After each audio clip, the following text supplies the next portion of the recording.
Hello everyone, my name is Janvi. Welcome back to my channel.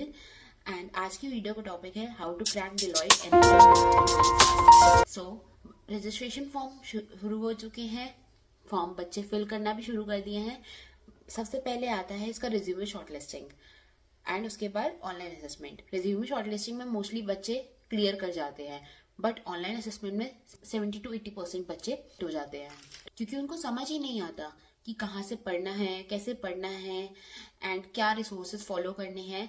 तो इसलिए मैं आज वीडियो लेकर आई हूँ जिससे आपको सारी चीजें क्लियर हो जाएं। तो इस वीडियो को मैंने 4 सेक्शंस में डिवाइड किया है। First, resume shortlisting. Second is your online assessment tricks. Third is your resources. Fourth is the road map for your preparation. अगर आप इस चैनल पर नए हो तो जल्दी से सब्सक्राइब कर लो क्योंकि मैं ऐसी ही अपॉर्चुनिटीज के लिए कैसे प्रिपेयर करना है, क्या रिसोर्सेज फॉलो करने हैं, ये सब की वीडियोस बनाती हूँ। एंड हमारा एक व्हाट्सएप चैनल भी है जहाँ पे रोज जॉब अपडेट होती हैं। तो अगर आपको वो ज्वाइन करना है तो आप जल्दी से ज्वाइन कर लो क्योंकि मैं सारे रिसोर्सेज वहीं भेजने वाली हूँ। चलते हैं नेक्स्ट स्टेप की तरफ। सबसे पहले आप देख रहे होंगे कि रजिस्ट्रेशन में सबसे पहले आता है तुम्हारा registration, resume shortlisting and then तुम्हारा ऑनलाइन असेसमेंट। शॉर्टलिस्टिंग में मोस्टली बच्चे पार कर जाते हैं लेकिन ऑनलाइन असेसमेंट में 70 to 80% बच्चे बाहर हो जाते हैं। सो ये रहा टेम्पलेट। मैं इसको आपको शेयर भी कर दूंगी अपने व्हाट्सएप चैनल पे। अगर आपको ज्वाइन जल्दी से करना है तो आप जल्दी से ज्वाइन कर सकते हो उसको।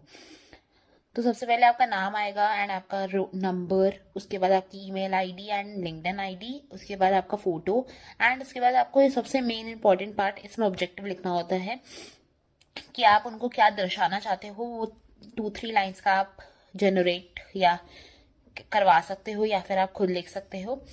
मैंने जस्ट एज एग्जाम्पल आपको ये बता दिया है। उसके बाद आपके टेक्निकल स्किल्स, फिर behaviour skills and educational qualification, फिर पोजीशंस ऑफ रिस्पॉन्सिबिलिटी या फिर सर्टिफिकेशन जो भी आपने किए हैं या रेलिवेंट स्किल्स। इसमें आप इंटर्नशिप्स और अपने प्रोजेक्ट्स भी जोड़ सकते हो। उसके बाद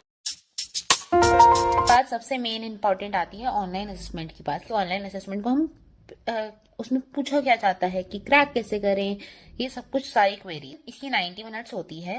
टोटल क्वेश्चन इसमें 67 होते हैं जिसमें 65 एमसीक्यू होते हैं एंड 2 कोडिंग क्वेश्चन होते हैं। एंड डिफिकल्टी लेवल भी ठीक ठाक होता है, लाइक ज्यादा हार्ड भी नहीं, ज्यादा इजी भी नहीं, तुम्हें मॉडरेट लेवल के मिलेंगे। एंड इसमें सबसे ज्यादा ये फोकस किया जाता है कि तुम एमसीक्यू कितनी देर में करे जाते हो क्योंकि ऑब्वियसली टाइम लिमिटेड होता है। उसके बाद सेक्शन वाइज अगर डिस्ट्रीब्यूशन देखा जाए तो इसमें English, quantitative aptitude, logical reasoning, technical के एमसीक्यूज जो तुम्हारी कोर सीएस और कोर डीबीएमएस, ओएस, सीएन वगैरह ये सब कुछ पूछी जाती है वो। उसके अराउंड 30 क्वेश्चंस आते हैं एंड कोडिंग के इजी टू मीडियम के 2 ही प्रॉब्लम्स आएंगे, बट उनको टाइमली ही करना पड़ेगा आपको क्योंकि आपके पास टोटल ओवरऑल 90 मिनट्स ही हैं।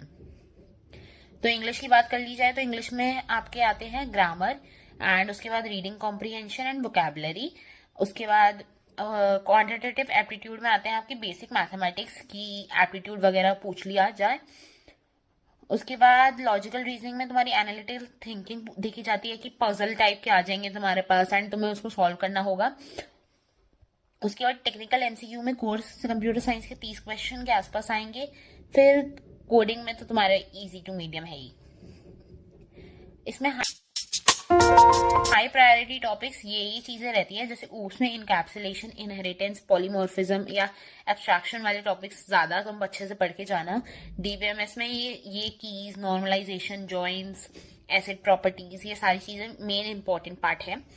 ऑपरेटिंग सिस्टम में ये डेडलॉक, सीपीएस शेड्यूलिंग और कंप्यूटर नेटवर्क्स में टीसीपी, यूडीपी या एचटीटीपी वर्सेस एचटीटीपीएस वाला, ये और कंप्यूटर नेटवर्क के स्किल्स हैं जो आपको पढ़ के जाने पड़ेंगे। डीएसए में तो मोस्टली एरे, स्ट्रिंग्स और हैश मैप्स और लिंक लिस्ट ही पूछे जाते हैं और थोड़े से क्लाउड बेसिक के भी क्वेश्चन आ सकते हैं, तो इसलिए आप उसको प्रिपेयर करके जाओ। तो अगर हम देख लें कि 7 डेज का प्लान जो भी तुम्हारा होगा, क्योंकि तुम्हें पूरा अच्छे से प्रिपेयर करना होगा, तो इसमें तुम सबसे पहले उठाओ इंग्लिश, क्योंकि इंग्लिश सबसे इजी है एंड जल्दी हो भी जाएगी। फिर उसके बाद क्वांटिटेटिव एप्टीट्यूड, फिर लॉजिकल रीजनिंग। उसके साथ साथ तुम थोड़ा core CN, core DBMS, core OS भी देख सकते हो, क्योंकि एक साथ ऊप्स और डीबीएमएस करोगे तो सारा कंफ्यूजन ना हो जाए, इसलिए थोड़ा थोड़ा इसके साथ टाइम लिमिट कर सकते हो। अगर आपको एक ऑपरेटिंग सिस्टम या कंप्यूटर नेटवर्क्स का डीएसए, फिर एक कोडिंग प्रैक्टिस या फुल लेंथ मॉक टेस्ट भी कर लेना, क्योंकि पिछले साल के क्वेश्चंस को एक बार चेक कर लेना कि प्रीवियस ईयर क्वेश्चंस क्या आए हुए हैं। और 7 डे में तो लाइट रिवीजन है ही तुम्हारा। तो ये इंग्लिश के ये कुछ रिसोर्सेज हैं, ये कुछ वीडियोस हैं, क्वांट के वीडियोस और लॉजिकल रीजनिंग के, ओप्स एंड डीबीएमएस के, ऐसी ही कोडिंग के भी मैंने सारे आपको दे रखे हैं, और सारे प्रीवियस ईयर के क्वेश्चंस भी टैग्ड हैं इसमें। ऑल्सो एक फाइनल टिप सभी के लिए कि कंसिस्टेंट रहो, मेहनत करते जाओ, बिना ये सोचे कि मेरे को ये सब चीजें, लाइक अपने आप को कंपेयर मत करो दूसरों से। तो अपने आप को कंपेयर बिना किए एप्टीट्यूड और डीएसए करते जाओ। Till then, best of luck, I have a good day guys, bye.